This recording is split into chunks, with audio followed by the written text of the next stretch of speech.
ассалому алайкум тамошобинони азиз, барномаи иттилоотии имрӯз дар шабакаи осиёи марказӣ манзури шумост. Бо шумо дар студия ман Малвина Манзар ва қарор дорам ва ҳоло шуморо бо сархати ахбори тозаи рӯз ошно месозем.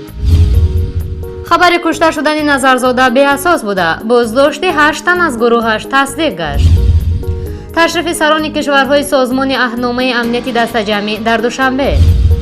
фоҷиаи Макка дар мавсими ҳаҷ 107 нафар ҳалок ва 238 нафари дигар маҷрӯҳ гаштанд ки бархе аз зоирини тоҷик низ зарар диданд. роҳ ба Душанбе аз ҳар тараф баста шуд. дар Русия механизми бозбинии қарор дар бораи маъни вуруд барои донишҷӯён аз Тоҷикистон таҳия шуд. саршавии ногаҳонии ҳаво дар ҳудуди Тоҷикистон. чанде пеш расонаи хабари Азия Плюс бо манобеи номуайяни хабари кушта шудани генерали фирори Абдуҳалим Назарзодаро нашр карда буд. дар ҷавоб ба ин хабар вазорати корҳои дохилии Тоҷикистон мегӯяд генерал Абдуҳалим Назарзода собиқ муовини вазири мудофиа дар ҳоли боздошт ва кушта нашудааст, аммо дар айни замон дар муҳосира қарор дорад, вале макони аниқи будубошиҳу то он муайян нашудааст. Ҷалолиддин Сатриддинов, сухангӯи вазорати умури дохилии Тоҷикистон, рӯзи 13 сентябр дар суҳбат бо хабарнигорон гуфт ки кулли роҳҳои бурун рафта аз дараи Ромид зери назорати нерӯҳо қарор дорад ва ин ҳалқаҳо рӯз то рӯз маҳдуд мешаванд. мақомоти умури дохилӣ ва амнияти миллии Тоҷикистон мегӯянд дар рӯзҳои истироҳати гузашта зимни амалиёт дар дараи Ромид 8 ҳузви фаъоли гурӯҳи Назарзода Абдуҳалимро дастгир карданд. тибқи иттилои мақомоти тоҷик 5 нафар рӯзи 12 сентябр ва 3 нафари дигар рӯзи 13 сентябр боздошт гардиданд. аз боздоштшудагон 6 адад автомати АКМ ва дигар лавозимоти ҷангӣ мусодира шуд. расман мақомоти Тоҷикистон то ҳол аз боздошти ҳудуди 110 ҳузви гурӯҳи Ҳоҷи Ҳалим ва кушта шудани 22 шарикаш хабар дода афзуданд ки феълан амалиёт алайҳи гурӯҳи генерали фирорӣ дар Омид идома дорад. чанд рӯзи охир дар бораи кушта шудани Абдуҳалим Назарзода дар нашрияи Азия Плюс хабар паҳн шуд ки ин гуна хабарҳо ҳақиқат надоранд. ҳафтаи гузашта аз ҷониби рӯзноманигор Додоҷон Атовулло низ хабари боздошти генерали фирорӣ Абдуҳалим Назарзода паҳн шуда буд ки ин гуна хабарҳо ягон факту далел надошта ва ба пуррагӣ дурӯғ буданд. генерал Назарзода то ҳол дар дараи Ромид пинҳон аст. дараи Ромид макони бениҳоят васеъ ва паҳно буда минтақаи сарбаставу мушкил ба шумор меравад. барои боздошти Абдуҳалим кормандони амният ва дигар мақомоти қудратӣ фаъол ҳастанд. нимаи якуми рӯз президенти ҷумҳурии Қазоқистон Нурсултон Назарбоев бо сафари расмӣ ва барои иштирок дар ҳамоиши навбатии сарони давлатҳои аъзои созмони аҳдномаи амнияти дастаҷамъӣ ба шаҳри Душанбе ташриф овард. интизор меравад ки пас аз мулоқоту музокироти сатҳи олӣ ки миёни президенти ҷумҳурии Тоҷикистон Эмомалӣ Раҳмон ва президенти ҷумҳурии Қазоқистон Нурсултон Назарбоев ҷараён мегирад, 6 санади нави ҳамкорӣ ба имзо мерасад. муҳимтарин санад аҳднома оид ба шарикии стратегӣ миёни ҷумҳурии Тоҷикистон ва ҷумҳурии Қазоқистон аст ки муносибати ду кишварро ба сатҳи сифати баланд хоҳад баровард. 5 санади дигар доир ба рушди ҳамкорӣ дар соҳаи маориф, фарҳанг, варзиш, ҳимояи техникии иттилоот, муҳоҷирати корӣ ва ҳифзи ҳуқуқи шаҳрвандони ҳамдигар ва барномаи ҳамкорӣ миёни вазоратҳои корҳои хориҷии ду кишвар барои соли 2016 ва 2017 мебошад. нимаи дуюми рӯз ташрифи сарони дигар давлатҳои аъзои созмони аҳдномаи амнияти дастаҷамъӣ барои иштирок дар ин ҳамоиш ки пагоҳ 15 сентябр дар шаҳри Душанбе баргузор мегардад оғоз меёбад. дар назар аст ки президенти ҷумҳурии Тоҷикистон Эмомалӣ Раҳмон бо ҳар яке аз сарони давлатҳо мулоқотҳои дуҷониба низ анҷом диҳад. хотиррасон менамоем ки барои иштирок дар ин ҳамоиш ғайр аз президенти ҷумҳурии Қазоқистон сарони давлатҳои Арманистон Серж Саргисян, Беларус Александр Лукашенко, Федератсияи Русия Владимир Путин ва Қирғизистон вориди шаҳри Душанбе шаванд. аз муқаддастарин макони ибодат барои тамоми мусалмонони дунё ин Маккаи Мукаррама ба ҳисоб меравад ки ҳар сол миллионҳо мусалмонон ба зиёрати ин макони шариф сафари ҳаҷ ва умра мекунанд. ҳодисаи нангине ки шоми 11 август яъне рӯзи ҷумъа ҳафтаи гузашта дар ин майдони муқаддас рух дод боиси марги садҳо тан аз мусалмонон гашт. ба иттилои манбаъ феълан бисёре аз зоирини тоҷик дар Макка қарор доранд. Ин дар ҳолест ки рӯзи ҷумъа 11 сентябр бар асари боришоту шамоли сахт борбардори сохтмонӣ яъне кран дар Масҷидулҳароми Макка чаппа мешавад, ки дар натиҷа 107 зоир ҳалок ва 238 тани дигар маҷрӯҳ мегарданд. Ин борбардор ба ширкати олмонӣ тааллуқ доштааст. Ҳамчунин Шукриддин Иброҳимов, яке аз зоирине ки айни ҳол дар Макка қарор дорад, ба хабарнигорони мо аз ҳодисаи рухдода иброз дошт, ки дар вақти ин ҳодиса як нафар аз шаҳрвандони Тоҷикистон ба ҳалокат расида, 2 тани дигар дар беморхона бистарӣ шудаанд. Аввал ин кор баъд аз аср шуд, ҳатто нафаҳмидем ки чӣ рух дод. Фикр кардем ягон чизе аз боло ягон стройматериал ғалтӣ шуд, зеро инҷа реконструксияи калон афсос тахминан як 30% масҷид маҳкам доимӣ унҷа ремонт кардистанд. Лекин баъд аз намози шом баъд фаҳмидем ки хел рух дода шуд, зиёда аз 100 кас ба фикрам вафот кардага, яксто чанд нафар, 117 нафар ба фикрам, боз зиёда аз 200 нафар дар больниса ҳастанд. Байни аз гурӯҳи мо ҳозир 2 бародар, ман шаб фаҳмидагӣ будам, дирӯз фаҳмида будам ки наомадаанд ҳоле. Маълум не ки уно ҳамаҷо будан набудан. Инҷа масалан баъзе бародаро ҳарам меранд барои ибодат, як рӯз 2 рӯз намебиёянд ба гостиница. Барои мин ҳоли маълум не, аниқ нест ки ягон кас аз байни гурӯҳҳои мо ҳастанд ё не. Гуфтан аз гурӯҳи Тоҷикистон омадагиҳо як нафар аз будааст, аз кадом районе. Сони дар байни захмишудагиҳо ҳаст, як нафар ба фикрам захмишудагӣ ҳаст. Шароити ҳоҷиҳо чӣ тарз аст? Бародар, инҷа дар интернет мегӯянд 2 миллион ҳоҷӣ мебояд, лекин дар инҷо мегӯянд ки аз 4 то 7 миллион ҳоҷӣ мебояд. Инҷа инсонҳои зиёд ҳастанд, мушкил аст ҳам ин ҳоҷиҳоро масалан шароитшо муҳайё кардан, лекин шароит ба фикри ман хуб аст. Шароит хуб аст.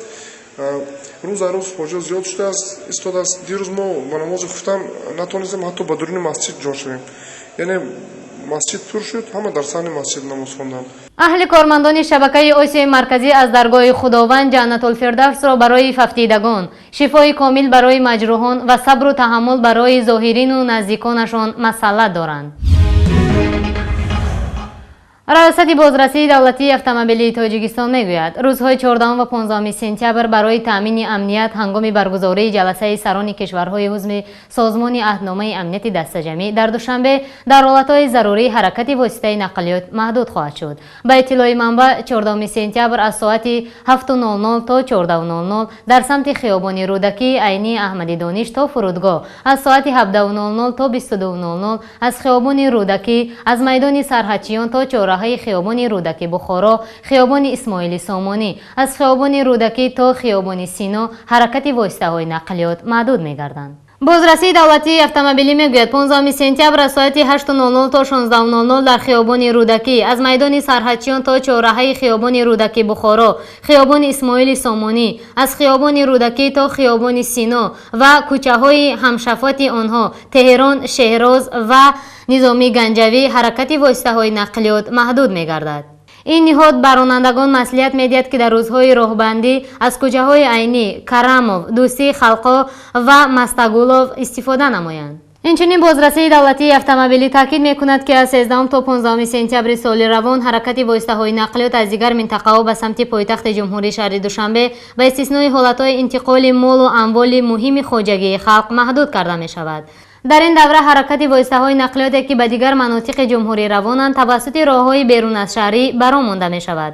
ҷаласаи сарони кишварҳои узви созмони аҳдномаи амнияти дастаҷамӣ дар Душанбе 14-15 сентябр дар назар буда, интизор меравад ки сарони кишварҳо то соати 14:00 14 сентябр вориди Душанбе шаванд.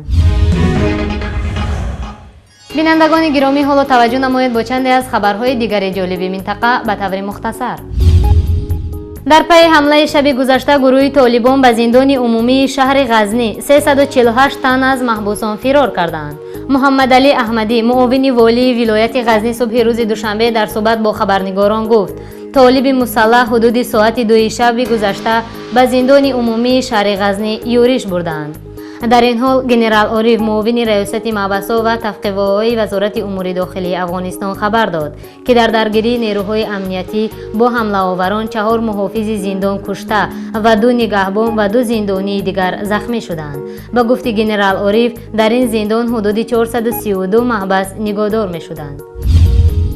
سازمان حقوق بشر، هیومن رایتس واچ، کمیته هلسینکی نروژ و انجمن حقوق انسان در آسیای میانه با پخش یک اظهارات از حکومت تاجیکستان خواستند برای فعالیت حزب نهضت اسلامی تاجیکستان مانع ایجاد نکنند. سازمان حقوق بشر یا هیومن رایتس واچ روز دوشنبه 14 سپتامبر در یک جایگی با اتحادیه عاید به حقوق بشر در آسیای مرکزی و کمیته هلسینکی نروژ همچنین از دولت تاجیکستان خواستند به فشار دوامداری اعضای حزب نهضت اسلامی خاتمه دهند. یک ساکن 25 ساله ناحیه اشت بر اثر مناقشه اویلوی دست به خودکشی زده است. بنا به اطلاع باشنده های ناحیه، این جوان حسین نام داشته صاحب یک فرزند بوده است. او در مهاجرت مهنتی در روسیه قرار داشت اما اخیراً از این کشور اخراج شد. به گفته منبع، همسر این جوان بعد از یک مناقشه با پدر حسین به خانه والدینش می رود. حسین بعد قهر کرده رفتن زوجش با والدانش بگو مگو می کند و رفته خود را می آویزد و تا حال تفتیشات این حادثه ادامه دارد.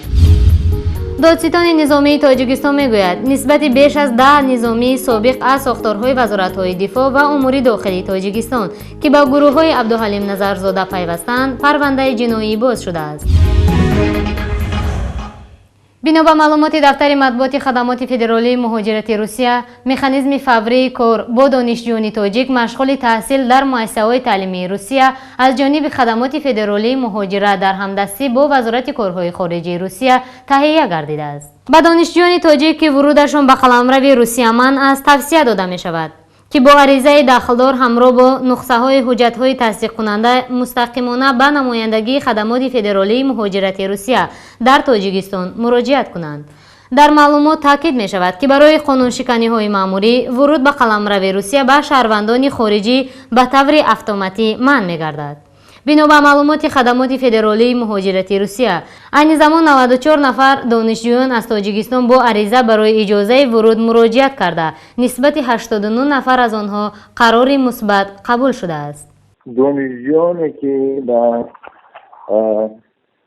شکل‌های گوناگون تحصیل در مؤسسه‌های تعلیمی فدراسیون روسیه می‌کنند، دانشجویان تاجیک آنها می توانند به واسطه به نمایندگی خدمات فدرالی مهاجرت روسیه در تاجیکستان یعنی در شهر دوشنبه مراجعت نمایند عاید به کشادن منع وارداتشان و به رابر نمایندگی خدمات فدرالی عریضه نوشته می شود و همراه عریضه حجت‌هایی که دانشجو بودن یعنی عریضه کننده را تصدیق میکند این حجت ها را ضمن نموده نسخه های درقه استودیندیشه میسپارد و بعد مکانیزم کشادن منع ورودات این کاتگوری شهروندان نسبت به دیگر کاتگوری ها تیزتر کشاده میشود. مرکز آب و هواشناسی تاجیکستان از سر شدن حرارت هوا طی 2 روز آینده هشدار داده است. مؤسسه آب و هواشناسی تاجیکستان با پخش یک اطلاعات از نامساعد آمدن باد و هوا در کشور خبر داد. به اطلاع آب و هواشناسان تاجیک از 13 تا 15 سپتامبر سال روان حرارت روزانه هوا در کشور 18 درجه پایان خواهد رفت. به اطلاع منبع در برخی منطقه‌ها شمال از سمت غرب به صورت 14-19 در یک ثانیه حرکت خواهد کرد و برخی از نواحی‌های کشور را چنگباد فرا می‌گیرد. این در حالی است که از صبح امروز 14 سپتامبر هوا در دوشنبه ابرناک بوده باران کوتاه مدت پیشگویی می‌شود. اینجا به پایان برنامه خبری امروز رسیدیم. با برنامه‌های شبکه آسیا مرکزی بمانید. خداحافظ.